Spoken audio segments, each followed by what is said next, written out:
আজাদের জন্য তোমার শর্ত আঞ্জাম দেওয়া হয়েছে। জুলেখা সহ অন্যান্য নারীরা দোষ স্বীকার করেছে, তাদেরকে কারাগারে পাঠানো হয়েছে। কিন্তু সত্যি বলতে আমি তো তাদের শাস্তি দিতে চাইনি। বাদশাহ তোমার সাথে মোলাকাতের জন্য অস্থির হয়ে আছেন। তোমাকে ছাড়া তো আমরা একেবারেই অচল। তোমার বিচ্ছেদ কি করে সইব? আমাদের পরিবার পরিজনের বিরহ, তোমার সান্নিধ্যে আমরা ভুলেই গিয়েছিলাম। তোমার চলে যাওয়ার সঙ্গে সঙ্গে নিঃসঙ্গ ও একাকী হয়ে পড়বো আমরা।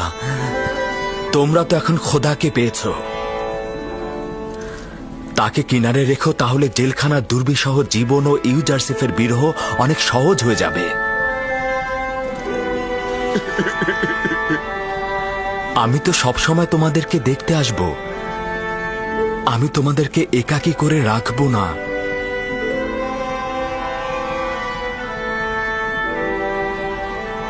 ইউজারসিফ কয়েদিদের জন্য এমন কি করেছে যে সবাই তাকে এত ভালোবাসে?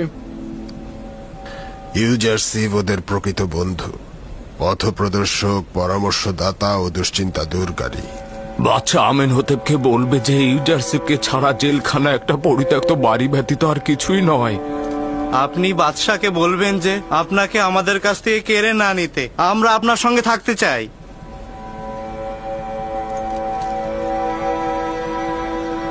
তোমাদেরকে নসিহত করছি, যদি তোমরা মানো তবে শান্তি পাবে। জেলখানা জীবিতদের দুশ্চিন্তা ও ব্যথিতদের বাড়ি, বন্ধু ও পরিজনদের পরীক্ষা নেবার স্থান এবং গুনাহগারদের সংশোধন কেন্দ্র। এটা অবশ্যই সবসময় মনে রাখবে।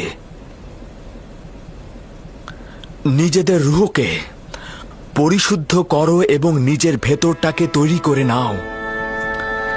নিজেদের কবরের ন্যায় দাফন করো না।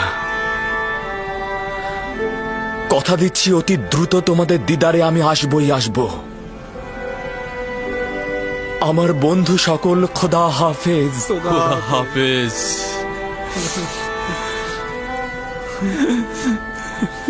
খোদা হাফেজ। খোদা হাফেজ। খোদা হাফেজ।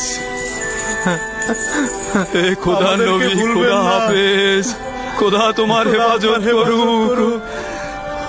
ইউজারসিফ, খোদা তোমার হেফাজত করুক। আমাদের দেখতে এসো, ভালো থাকবে। আমাদের দেখতে এসো। খোদা হাফেজ। ইউজারসিফ, খোদা হাফেজ। আমাদের দেখতে এসো। খোদা নবী, আমাদের ভুলো না। থাকবেন।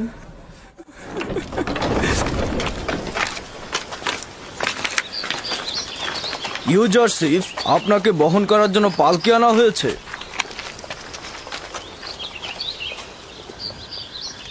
আমি কারো কাঁধে বসতে ভীষণ ভয় পাই।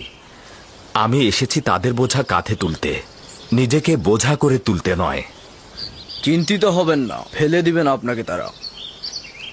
যে অন্যের কাঁধে সওয়ার হবে অবশ্যই তার ভাগ্যে পতন লেখা হবে। আমি ঘোড়া বা টমটমকে প্রাধান্য দিচ্ছি। আচ্ছা, ঠিক আছে।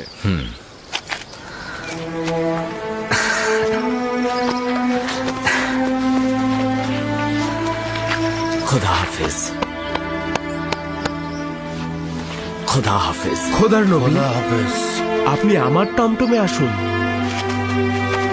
খোদা হাফেজ। রওনা হও।